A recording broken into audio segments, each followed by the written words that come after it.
Hi guys, இப்போ நம்ம சின்ன டி நகரில் தான் இருக்கோம். ஐ மீன் பாடியில் தான் இருக்கோம். பிகாஸ் ஹெவி டிராஃபிக் வந்துருச்சு. இந்த ஒரு ஆளாக சரவணா ஸ்டோர்ஸ் என்ன தான் இருந்தார். ஆனால் இனிமே வந்து போத்தீஸும் வந்ததுனால எல்லோரும் வந்து பார்க்க வந்துட்டாங்க. ஸோ நாங்களும் வந்துட்டோம். இங்கே ஆப்போசிட்டில் பார்த்தீங்கன்னா எல்லோரும் 1 வீக்கு வந்து க்ராஸ் பண்ணி போக ட்ரை பண்ணுறாங்க. பட் போலீஸ் ரீடைரக்ட் பண்ணிட்டாங்க. நாங்கள் வில்லிவாக்கம் சைட்லேருந்து வந்ததுனால எங்களை வந்து ஆப்போசிட்டில் வந்து பார்த்திங்கன்னா போத்தீஸில் அப்படியே போக முடியாது. நம்மளுக்கு அங்கே கட் சர்வீஸ் இருக்குது. ஸோ அதனால் வந்து கீழே வந்து நம்ம ஃப்ளைஓவர் கீழே தான் வந்து பைக்லாம் விட சொன்னாங்க. அவ்வளோ தூரம் ஏன் போனோமே அப்படின்னு சொல்லிட்டு இங்கேயே ஏதோ ஒரு ப்ளேஸை பார்த்து நாங்கள் பைக்கை விட்டுட்டோம். இப்போதைக்கு சேஃபாக இது அப்படின்னு கேட்டால் எங்களுக்கு தெரியல. பட் விட்டுட்டோம். விட்டுட்டு போத்தீஸ்க்கு நானும்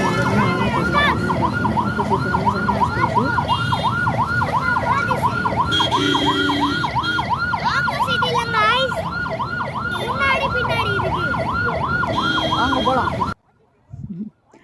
இந்த ரோட் வந்து நிறைய பேர் இந்த மாதிரி ஒன் வேல வராங்க. நம்ம முன்னாடி போகிற பைக் பார்த்தா தெரியும். பட் பஸ் ஸ்டாப் இருக்கிறதுனால நிறைய க்ரௌடு இருக்குது. ப்ளஸ் இங்கே வந்து ரொம்ப சேஃபாக இல்லை. ரோடு ரொம்ப மேலே கீழே இருக்குது. உள்ளே வந்து என்னதான் இருக்குது, அந்த 5,20,000 ஸ்கொயர் ஃபீட்டில் உள்ளே போய் பார்க்கலாமா அப்படின்னு இருந்துச்சு. உள்ளே போகும்போது வந்து ஒரு கிறிஸ்மஸ் ஸோ அந்த கிறிஸ்மஸ் தாத்தா வந்து சாக்லேட்ஸ் கொடுத்தாரு. ஸோ இவங்க ஒரு ஃபோட்டோ எடுத்துக்கிட்டாங்க. ப்ளீஸ் சப்ஸ்கிரைப் பண்ணிட்டு பாருங்கள் மக்களே.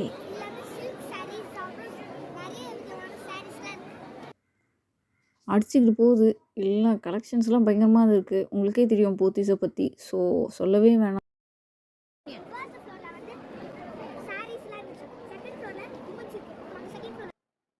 செகண்ட் ஃப்ளோரில் தான் விமன்ஸ்க்கு இருக்குது. ஸோ பட்ஜெட் ஃப்ரெண்ட்லியாக தான் இருக்குது. எல்லாம் எத்தனைக்கு வரும். இப்போ நீங்கள் பார்க்குறது ஆல்சோன் நல்லா இருந்துச்சு.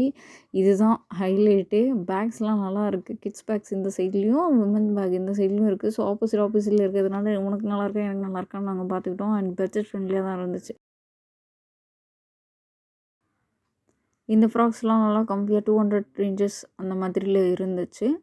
அதுக்கப்புறம் நாங்கள் ஒன்று ஒன்றா எடுத்து ட்ரை பண்ணி பார்த்தோம். ஸோ கிறிஸ்மஸ்க்கு எது நல்லாயிருக்கும் அப்படின்னு போடுறதுக்காக பார்த்தோம். பாவாடை சட்டை கிராண்டாக கொஞ்சம் லெஹங்கா அண்ட் அவளுக்கு பிடிச்ச ஒரு பிங்க் கலர், அப்புறம் எல்லோ கலரில் டிஃப்ரெண்ட்டாக இருந்துச்சு. அதெல்லாமும் ட்ரை பண்ணோம்.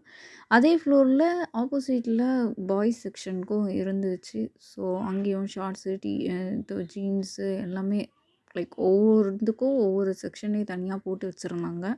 ஸோ இது வந்து கொஞ்சம் பிங்க் கலரில் இருந்ததுனால என் பொண்ணுக்கும் கொஞ்சம் நாங்கள் ட்ரை பண்ணி பார்த்தோம் ஒரு சில ஐட்டம்ஸ்லாம். பட் கம்பேரிட்டிவ்லி இந்த செக்ஷன் கொஞ்சம் கூட்டம் கம்மியாக தான் இருந்துச்சு, பாய் செக்ஷனு. ஸோ அப்படியே கொஞ்சம் தூரம் வந்து பார்த்தா அந்த ட்ராக்ஸு, கேஷுவல்ஸு, பேண்ட்ஸு எல்லாமே தனித்தனி.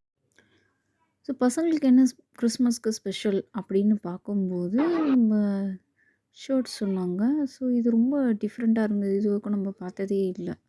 ஸோ உங்களுக்கு இந்த வீடியோ பிடிச்சிருந்ததுன்னா கமெண்ட் பண்ணுங்கள். எந்த செக்ஷன் நம்ம வந்து ஃபுல்லாக போடணும் அப்படின்னு சொல்லி.